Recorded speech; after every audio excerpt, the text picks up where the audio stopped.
صلو علی الحبیب صلی اللہ تعالی علی محمد صلی اللہ علیہ وآلہ وسلم۔ جن کے والدین اس دنیا سے رخصت ہو چکے ہیں، اللہ تعالیٰ سب کی بخشش و مغفرت فرمائے، وہ اللہ کی رحمت سے نا امید نہ ہوں۔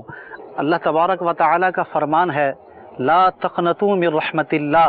میری رحمت سے نا امید مت ہونا۔ اللہ اکبر۔ ان اللہ یغفر الذنوب جمیعا، بے شک اللہ تعالیٰ سب گناہوں کو بخش دیتا ہے۔ میرے مدنی چینل کے ناظرین و سامعین، جی ہاں، نبی اکرم صلی اللہ تعالی علیہ وسلم کے فرمان کا خلاصہ ہے، طبرانی شریف کی حدیث پاک ہے۔ نبی اکرم صلی اللہ تعالی وسلم نے ارشاد فرمایا، جو اپنے والدین کے انتقال کے بعد ان کی قسم کو پورا کر دے، ان کے قرض کو اتار دے، اللہ اکبر، ارشاد فرمایا کہ وہ والدین سے بھلائی کرنے والا لکھ دیا جاتا ہے،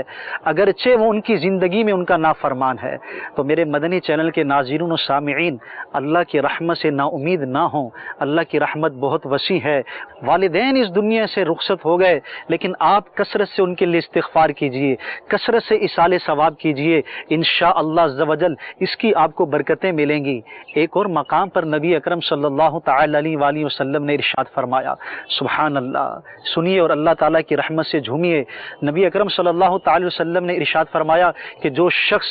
جمعے کے روز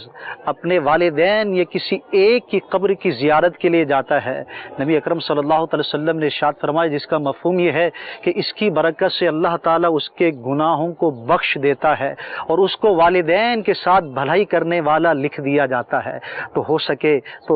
ہر جمعے کو اپنے والدین کی قبر کی زیارت کے لیے جائیے، کثرت سے استغفار کیجیے، ان کے لیے دعائیں مغفرت کرتے رہیے، انشاءاللہ عز و جل ان کی روح کو سکھ پہنچے گا، اور اس کی برکت سے انشاءاللہ عز و جل اللہ تبارک و تعالی ہمیں دونوں جہان میں برکتیں نصیب فرمائے گا۔ اللہ تعالیٰ کی بارگاہ میں دعا ہے کہ اللہ تعالیٰ جن کے والدین زندہ ہیں، اللہ تعالیٰ ان کو عمر دراز بالخیر عطا فرمائے اور ان کو اپنے والدین کے مطیع و فرما بردار بنائے، اور جن کے والدین اس دنیا سے رخصت ہو چکے، اللہ تعالیٰ اپنی رحمت کے صدقے سب کی بخشش و مغفرت فرمائے، اور اولاد کو کثرت سے ان کو دعاؤں میں یاد رکھنے کی توفیق عطا فرمائے، کثرت سے تلاوت کر کے، کثرت سے ذکر و اذکار کر کے ان کو ثواب اصال کرنے کی توفیق و سعادت عطا فرمائے، آمین بجاہ النبی الامین صلی اللہ تعالی علیہ وآلہ وسلم۔